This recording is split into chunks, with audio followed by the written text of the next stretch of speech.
idea here is that we want to compile bar.cc and foo.cc in parallel. And the best way to do that in parallel is with something called data parallelism. It's really efficient, you just fantastic for equipment compilation. But it requires us to provide some common inputs to both of those compilations. In the case of C, a header file, foo.h, is the same for each one of them, so that each of these parallel systems can translate the code into executables in the same way.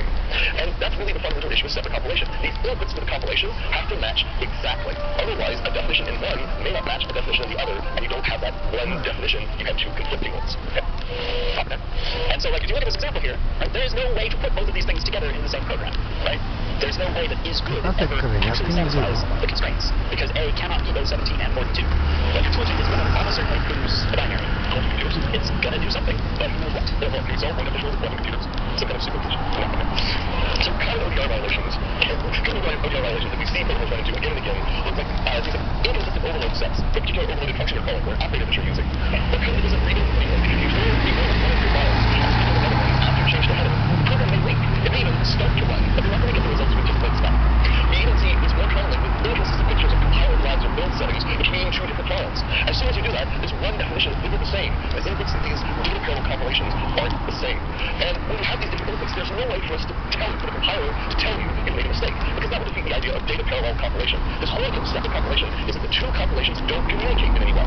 Well, if they don't communicate, they can't tell the other one that you've got a different thing than what I've got. But you can't resolve that. And that's what makes it so hard to diagnose these things. And that's why we have unformed NDR, which is basically a sign and not a cop. Right? We can't actually prevent you from building an invalid program without breaking the fundamental properties of the separate compilation model. And this separate compilation thing is especially significant because of the build performance improvements it provides. We want separate compilation in order to have our builds continue scaling. We basically have a C for a long time. We're getting a little bit of help here from modules, because modules are starting to build some communication channels between different compilations that might let us notice some of these ODR issues, some of these ill-formed NDR issues. But already, that limited communication channel with those modules is really difficult for our build systems to adapt and adopt. It's really difficult to keep scaling. And so we don't have an unbounded amount we can do here without undermining some of our goals, some of the things that make C++ really valuable. In the end, we really want build performance, and we want all of the features that are necessary, even if it means that we have to trust you, the users, to do the right thing, right? But this does mean, this whole ODR issue does mean that we have a novel failure mode, and I think that in itself captures a lot of the essence of C++. We are prioritizing certain things, especially performance, and arguments in the form, well, that would be extraordinarily surprising for users, carry some weight, but are generally not the overarching objection that they might be in a different language. We prioritize performance over surprise, which is sometimes surprising.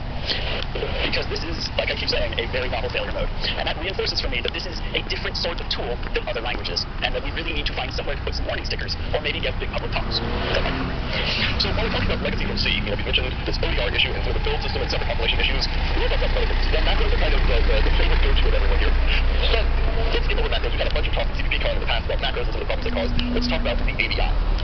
So the ABI is interesting. The idea of this is interesting as well. So what does ABI stand for? Application Binary Interface. This is the way the two pieces of code, once you're compiling them, two libraries, two object files, once you're compiling them, how do they communicate with each other as part of the executable? That's your application binary interface. And this whole idea comes from C and from the compilation of C and how you link these object files together and the libraries together. And that's interesting because the C language is an incredibly stable and compatible language. It has stability for years. And it's also a simple language. And that's allowed to have a stable and compatible application binary interface. Think about how simple C can be here. All you have in C is types, you just clusters of data with very fixed, predictable library and functions. But the functions are much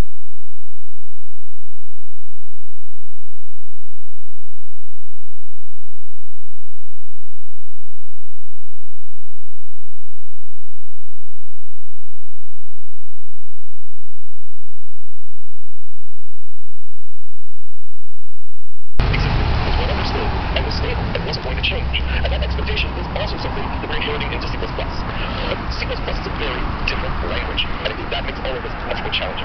In C++, we fight this in a different sort of way, mostly because of my old nemesis, time. Time makes C and C++ different in two subtle ways.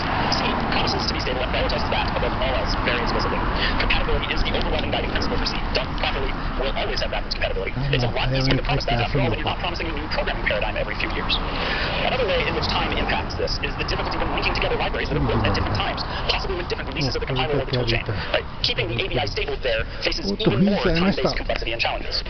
On top of that, types are just simpler in C. Right? We just said types in C are all trivial, just ints and floats and structs and pointers, right? And they don't have constructors and destructors. Right? That's actually somewhat critical because variables in C don't have lifetimes in the same way as objects in C++. When you don't have constructors and destructors, when you don't have a difference between the storage duration of an object and the object lifespan of the object, which are different things. If you didn't follow that, watch some of the earlier talks this week.